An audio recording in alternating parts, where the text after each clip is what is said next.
पडवळाची एकदम टेस्टी आणि झटपट होणारी अशी साधी सोपी आपण आज भाजी करणार आहोत। बरेच जण पडवळाची भाजी खात नाहीत, पण जर तुम्ही अशा पद्धतीने जर पडवळची ही जर भाजी खाल्ली तर न खाणारे देखील ही भाजी आवडीने खातील। चला तर मग पटकन ही भाजी कशी करायची ते बघूया। पण माझा व्हिडिओ पहिल्यांदाच बघत असाल आणि चॅनलवर जर नवीनच असाल तर चॅनलला नक्की सबस्क्राइब करून सपोर्ट करा। इथे मी ही 2 पडवळे घेतलेले आहेत। आता ह्या पडवळीची सुरुवातीला आपल्याला साली काढून घ्यायच्या आहेत। या सालीमध्ये थोडासा कडवटपणा असतो, त्यामुळे आपल्याला वरच्या साली आधी या पूर्णपणे आपल्याला काढून घ्यायच्या आहेत। काही जण साली न काढता देखील भाजी करतात, पण ती भाजी थोडीशी कडवट लागते, म्हणून आपल्याला या साली काढून घ्यायच्या आहेत, जेणेकरून भाजी आपली कडवट लागणार नाही। अशा पद्धतीने आपण साली काढून झालेले आहेत। आता त्यानंतर आपल्याला याचे पीसेस करून घ्यायचे आहेत, म्हणजे आपल्याला कट करून घ्यायचे आहेत। आणि त्यानंतर मधोमध देखील आपल्याला कट करून आतील जो पोकळ भाग असतो, म्हणजे जो बियांचा भाग असतो, आतील बिया या आपल्याला काढून घ्यायचे आहेत। अशाच पद्धतीने मी इथं सगळा पडवळ असा स्वच्छ करून घेणार आहे। आतील सगळ्या बिया इथं मी अशा पद्धतीने काढून घेतलेल्या आहेत। आता त्यानंतर आपल्याला पुन्हा मधोमध अशा पद्धतीने कट करून पुन्हा याचे आपल्याला आता छोटे छोटे पीसेस करून घ्यायचे आहेत। अशा पद्धतीने मी या साईजचे पडवळचे तुकडे करून घेणार आहे। तर इथं अशा पद्धतीने सगळे इथं मी पडवळ कट करून घेतलेले आहे आणि त्यानंतर मी एकदा स्वच्छ धुवून पूर्णपणे पाणी या पडवळचे नितळायला ठेवणार आहे। आता फोडणीसाठी तेल घालून घ्यायचं आणि तेल गरम झाले की यामध्ये जिरा आणि सुरुवातीला मोहरी घालून घ्यायची, सोबतच कांदा घालून घ्यायचा। इथं मी एक मोठा कांदा वापरलेला आहे। एक 7 ते 8 कढीपत्त्याची पाने देखील घालून घ्यायची आणि थोडासा हिंग देखील घालून घ्यायचा। आता याला थोडंसं आपल्याला मिक्स करून घ्यायचं आहे, म्हणजे 1 मिनिटभर आपल्याला कांदा थोडासा परतून घ्यायचा आहे।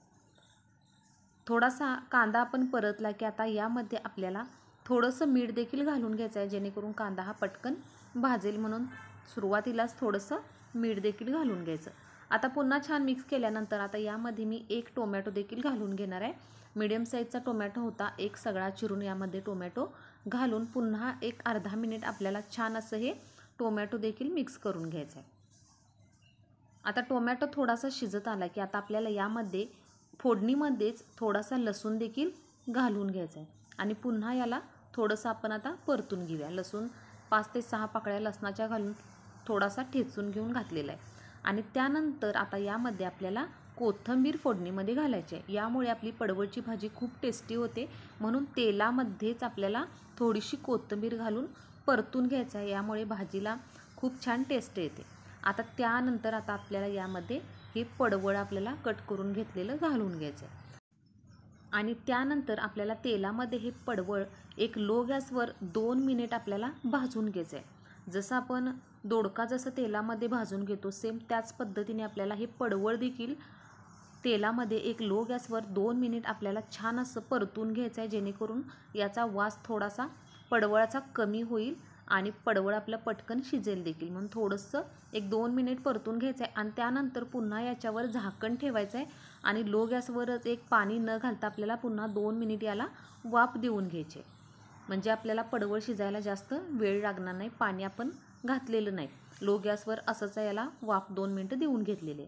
आता यामध्ये थोडीशी हळद घालून घ्यायची, थोडीशी काश्मीरी मिरची पावडर, त्यानंतर चवीनुसार तिखट आणि 1 चमचाभर जिरे पावडर आणि थोडासा गरम मसाला यामध्ये आपल्याला घालून घ्यायचा आहे। आणि त्यानंतर शेवटी इथं मी तुरीची डाळ स्वच्छ धुवून घेतलेली आहे, ती देखील आपल्याला यामध्ये घालून घ्यायची आणि आता पुन्हा आपल्याला हे सगळं छान असं मिक्स करून घ्यायचं आहे। तुम्ही यामध्ये चमचाभर साखर किंवा थोडासा गुळाचा खडा देखील यामध्ये घालू शकता आणि छान मिक्स केल्यानंतर आता आपल्याला याच्यामध्ये पाणी घालायचं आहे, पण पाणी आपल्याला जास्त वापरायचं नाही। फक्त हाताने आपल्याला पाणी अशा पद्धतीने थोडंसं शिंपडून फक्त पाणी घालून घ्यायचं आहे, जेणेकरून भाजी आपली खाली चिकटणार नाही, म्हणून पाणी फक्त आपल्याला हाताने थोडंसं शिंपडून फक्त याला घालायचं आहे, जास्त पाण्याचा वापर करायचा नाही। त्यानंतर याच्यावर झाकण ठेवून लो गॅसवर आपल्याला एक 3 ते 4 मिनिट ही भाजी आपल्याला शिजवून घ्यायची आहे। एक 3 ते 4 मिनिट झालेले आहेत आणि आपली भाजी इथं छान अशी ही शिजलेली आहे।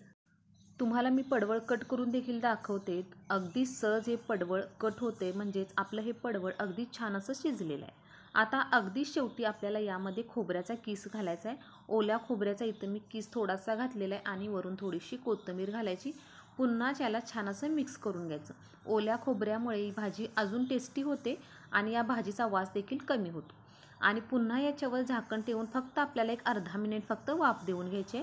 त्यानंतर आपली ही पडवळाची अगदी अशी चमचमीत आणि झणझणीत अशी ही टेस्टी भाजी अशी पडवळाची तयार झालेली आहे. याला आता आपण एका प्लेटमध्ये काढून घेऊया. तर तुम्ही देखील अशा पद्धतीने एकदा ही पडवळाची भाजी नक्की करून बघा. आणि खोबरं जर असेल तर नक्की घाला, नाही घातलं तरी खोबरं चालेल, पण खोबरं जर थोडंसं घातलं तर भाजीला खूप छान अशी टेस्ट येते. म्हणून नक्कीच यामध्ये थोडंसं खोबरं देखील घालून बघा. आणि जर तुमच्या घरी जर ही भाजी कोण खात नसेल तर अशा पद्धतीने जर बनवली तर न खाणारे देखील आवडीनेच ही पडवळाची भाजी नक्कीच खातील. तर अशा पद्धतीने आपली ही पडवळाची भाजी तयार झालेली आहे. तर व्हिडिओ कसा वाटला हे कमेंट करून सांगा आणि व्हिडिओ आवडला तर चॅनेलला नक्की लाईक, शेअर आणि सबस्क्राईब नक्की करा.